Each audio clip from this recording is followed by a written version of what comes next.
TikTok, UC browser, share it, WeChat, ऐसे Chinese apps आपके phone में भी होंगे या होते होंगे। लेकिन क्या आपको पता है ये सिर्फ ऐप्स नहीं, स्पाई टूल भी हो सकते हैं। आज हम डिकोड करेंगे चाइना का डिजिटल स्पाई गेम और कैसे इनोसेंट ऐप्स बन गए हैं एक cyber trap. Welcome to cyber secrets. मैं हूं विनोद और ये है एपिसोड नंबर 2, चाइना का साइबर ट्रैप।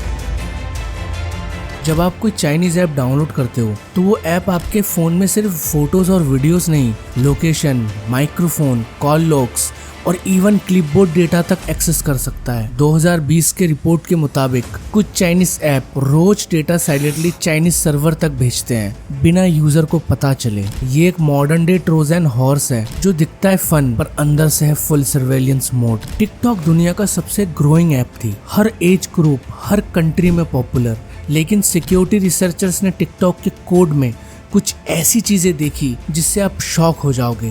क्लिपबोर्ड का डेटा ऑटो कॉपी हो रहा था, बैकग्राउंड में एक्टिविटी हो रही थी, मैक एड्रेस और आईएमआई नंबर तक स्टोर किए जा रहे थे। जब यूएस ने ये सब देखा तो उन्होंने बोला TikTok is a national threat. India ने 2020 में टिकटॉक को बैन कर दिया। लेकिन क्या इससे खतरा कम हुआ? Data is the new oil but in cyber war it's the new weapon. China के पास अगर मिलियंस लोगों का डेटा हो, उनके habits, voice prints, faces, passwords, तो ये सब वो यूज कर सकते हैं। Predictive targeting, deep fake manipulation, military profiling जैसी चीजें कर सकता है। एक रिपोर्ट के मुताबिक चाइना के हैकर्स ने पहले ही आधार, हेल्थ रिकॉर्ड और वोटर आईडी डेटा बेसिस तक एक्सेस किया है। ये सिर्फ डेटा कलेक्शन के लिए नहीं, एआई को ट्रेन करने के लिए भी यूज हो रहा है। चाइना में फेशियल रिकॉग्निशन और behaviour prediction system real time काम करता है। और जब चाइनीज कंपनीज आपका फेस स्कैन करती है फिल्टर एप्स के थ्रू, वो इमेजेस एआई को फीड होती है जिससे वो और ज्यादा पावरफुल होता है। सो टेक्निकली आप एक स्पाई नेटवर्क को ट्रेन कर रहे हो just by using a filter. India ने 2020 में 59 चाइनीज ऐप बैन किए, बाद में ये नंबर 250 प्लस तक गया। आखिर इससे हुआ क्या?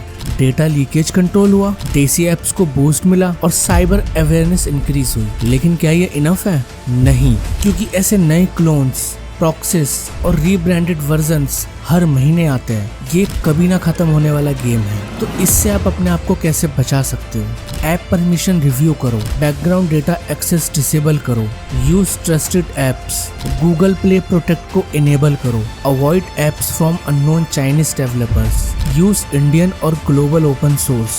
साइबर सिक्योरिटी सिर्फ गवर्नमेंट की रिस्पॉन्सिबिलिटी नहीं है, ये आपकी भी रिस्पॉन्सिबिलिटी है, क्योंकि आपका डेटा आपके परमिशन से ही चोरी हो रहा है। चाइना का साइबर ट्रैप हर स्क्रीन के पीछे छुपा हो सकता है। एक हार्मलेस लुकिंग ऐप एक डेडली सर्वेलेंस टूल बन सकता है। अगर आपको ये वीडियो इन्फॉर्मेटिव लगा हो एपिसोड नंबर 1 की तरह, तो प्लीज लाइक करो, कमेंट करो और सब्सक्राइब करो फैक्टोपीडिया टीवी को, क्योंकि अगला अटैक साइलेंटली होगा और पहला टारगेट आप हो सकते हो। Stay safe.